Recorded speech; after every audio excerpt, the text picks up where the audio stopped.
Salut, c'est Jean, on se retrouve aujourd'hui pour une présentation d'une montre envoyée par la marque Blitzwolf. Ce sera aujourd'hui la BWHL2, envoyée donc depuis la boutique Amazon, une montre IP67 qu'on retrouve au prix de 39,99 €. Donc sur Amazon, on vous mettra les liens d'achat dans la description de la vidéo si ça vous intéresse. Montre qui est disponible aussi à la Reza, on peut la revendre sans problème. La montre qui est où? Qui est ici à mon poignet. Voilà, la montre de chez Blitzwolf. Donc je vais la sortir pour la présenter. On va faire donc le tour du petit propriétaire. Donc c'est une montre avec un écran de 1,3 pouces en TFT avec une résolution de 240 par 240 simplement. Ici donc on retrouve la boîte aux couleurs de chez Blitzwolf. On commence à connaître. Je vous présente pas mal de produits de la marque. Donc toujours blanc vert comme ça. BWHL2 ici. Smartwatch. Dedans un petit guide, un petit manuel avec l'application à télécharger qui s'appelle FitCloud Pro, disponible sur Android et iOS. Voilà, multilangue. On a ici le câble de rechargement qui sera magnétique, donc aimanté sur le dessous. Et on a enfin donc notre montre avec bracelet amovible, bracelet silicone effet cuir, parce que je ne sais pas si la couche du haut c'est du cuir. Il marque silicone cuir, mais bon, si c'est ça, c'est pas du cuir. On est plus sur du silicone, aspect cuir, mais c'est joli quand même, franchement, ça fait classe. Une montre très très classe. J'ai bien aimé le design comme ça. On va dire que c'est une montre, voilà, classe, donc classique. Moi, je dirais un design classique ici, avec le cadran comme ça, bien, qui ressemble à des montres un petit peu simples. Le petit bouton ici, avec un petit liseré rouge. Donc sur le dessous, on y retrouve nos capteurs et la partie donc de charge de notre câble ici. Donc on ne peut pas se tromper, il y a un détrompeur, on va dire d'aimant. Ici, là, ça viendra absolument, vous voyez, absolument pas s'aimanter. Donc ça s'aimante comme ceci. J'aime moyen ce système-là, ça peut se décrocher facilement quand on le charge et tout. J'aime bien quand c'est sur une base ou autre, mais bon, après ça fait le taf, ça charge. Donc pas de problème là-dessus. Dessous, on y retrouve les capteurs avec les certifications, les normes CE, etc. Après, donc bracelet très agréable, on peut le sortir. On peut enlever, hop là, grâce à la petite gâchette ici, on peut enlever le bracelet facilement et le remettre aussi facilement, hop là, voilà, dans son guide. Allez, on va faire le tour d'autres choses. Donc après les caractéristiques, et mesure donc les calories, la fréquence cardiaque, la pression artérielle, l'oxygène dans le sang. Elle a 6 modes sport, elle peut se charger en 2 heures, une batterie de 200 mAh. En mode veille, elle peut tenir 20 jours en utilisation et donne entre 7 et 10 jours. Un Bluetooth 5.0, elle fait 55 grammes et des dimensions de 47,6 par 55 par 12. Voilà, donc une fois que vous avez déballé votre montre, il faudra télécharger donc l'application FitCloud Pro sur laquelle vous allez vous connecter ou créer un compte. Voilà, si vous n'avez pas déjà de compte, vous créez un compte. Et vous allez retrouver après ici donc sur la page d'accueil, toute simple.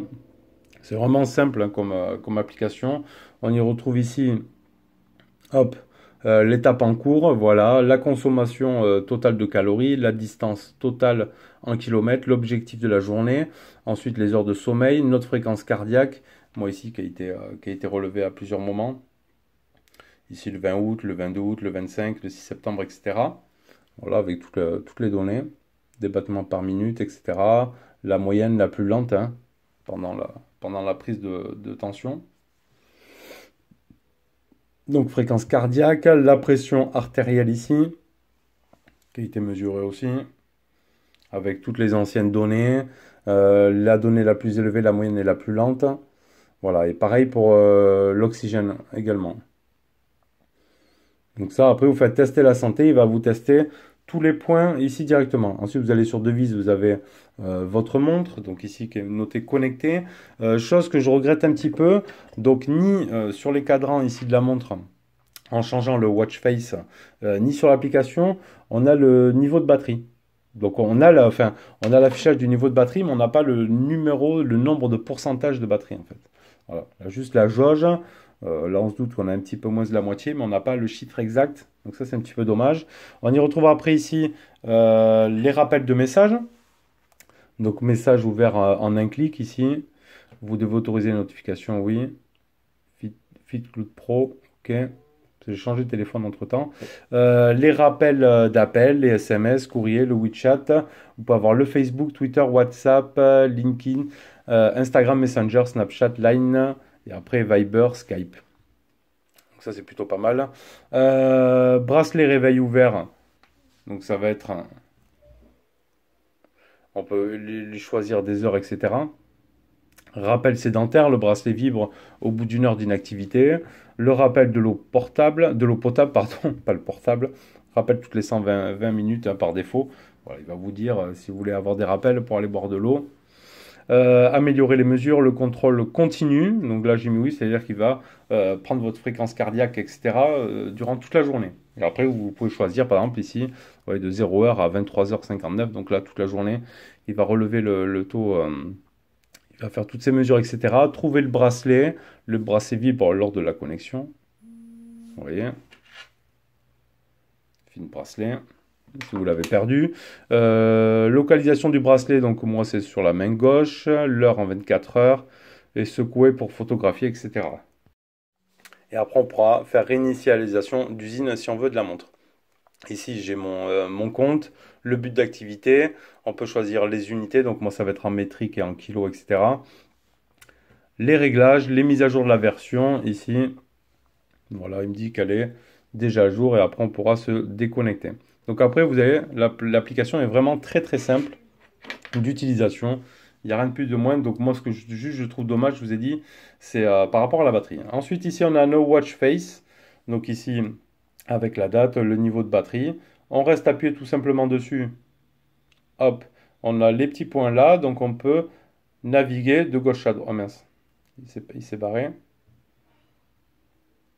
Hop là. Donc on peut choisir après entre différents cadrans. Et dommage que dans l'application, on n'ait pas la possibilité d'en télécharger d'autres. Donc on en a 5 ici. Voilà, il faudra faire son choix. Et aucun va donner le... J'ai regardé le niveau de batterie. Exact. Ah, peut-être celui-là, non? 45, non, c'est pas le niveau de batterie 45. Ah, peut-être celui-là du coup. On a le battement par minute, l'heure, la date. Donc voilà pour le watch face. Ensuite, la navigation ici, ça va être pour allumer ou éteindre ou revenir sur la partie principale. Si je slide depuis le haut, on y retrouve la date, pareil la batterie. On va avoir accès directement à notre luminosité. Voilà, ici on aura la partie chronomètre. Ici, ça va être pour trouver mon téléphone. Voilà, donc ça le fait vibrer ici. Ici, je vais avoir l'information de la montre, sa version, etc. Et ici, c'est si je veux directement l'éteindre. Donc ici, on y retrouve nos cadrans. Ici, si je vais sur la gauche, donc on a le Sport Data, donc avec toutes les informations. Ici, ça va être pour le rythme cardiaque, le SP2, ici, les battements, la messagerie, hop là, le mode sleep, le mode sport. Donc ici, le mode running, avec une petite animation dans chaque truc. Running, vélo, natation, etc. Le QR code, ça va être pour appairer la montre, pour télécharger l'application. Le mode timer, on retrouve ici la luminosité, on retrouve Find My Phone, on retrouve système, et on retrouve les raccourcis qu'on va retrouver ici en haut, qu'on a vu dans le centre de... Ici, le petit centre de notification en haut, centre de contrôle, on va dire. Si je slide vers le haut, je vais avoir mes messages, mes notifications. Donc. OK. Et si on part après par la droite, on retrouve les raccourcis direct du sport data et ici du rythme cardiaque. Donc après, vous avez vu, c'est tout simple. Ici, on allume, on éteint. Si je reste appuyé, j'éteins ma montre. Et si je vais faire l'autre chose dans l'autre sens, c'est l'inverse. Si je rappuie, je rallume tout simplement ma montre. Voilà, Beatswolf, on a vu qu'elle s'était déconnectée ici, forcément. Ça s'allume assez rapidement, vous avez vu. La luminosité est bonne. J'ai pas eu besoin jusqu'à présent de monter à fond en fait. En général, je la mets ouais, ici, la moitié, et ça va quand même super bien. Donc voilà, petite présentation de cette Beatswolf HL2. On va recevoir en plus, d'autant plus la HL3, donc on verra la réelle différence. J'ai l'impression que le firmware à l'intérieur est différent. Sinon, une montre qui fonctionne bien, qui a un design, comme je vous l'ai dit, assez classique et ça fait assez habillé, ça fait assez sympa. Moi, j'ai bien aimé, qui fonctionne bien. Donc, on a bien le réveil en levant la montre, hein, quand on va tourner le poignet vers soi, qui s'allume. Je trouve l'autonomie pas vilaine, hein. Je l'ai utilisé une semaine, donc on va dire 7 jours. Donc, on va dire, il me reste, donc on l'a vu, la moitié, hop là, la moitié de la batterie à peu près. Donc ça équivaut pour l'instant, on est dans les clous, ce qui donne entre 7 et 10 jours, en activant bien évidemment les notifications, etc. La montre, le langage de la montre est en anglais. Par contre, après, toutes les notifications que vous recevrez, ce sera en français. Et l'application ici est bien en français. Voilà, donc après, c'est vraiment pas gênant de l'utiliser avec les paramètres en anglais. J'ai pas trouvé ça super compliqué à utiliser en fait. Voilà, c'était juste une petite présentation de cette Blitzwolf BWHL2 IP67 qui nous a été envoyée donc directement par la marque et je vous retrouve bientôt moi pour une prochaine vidéo. Allez, tchuss!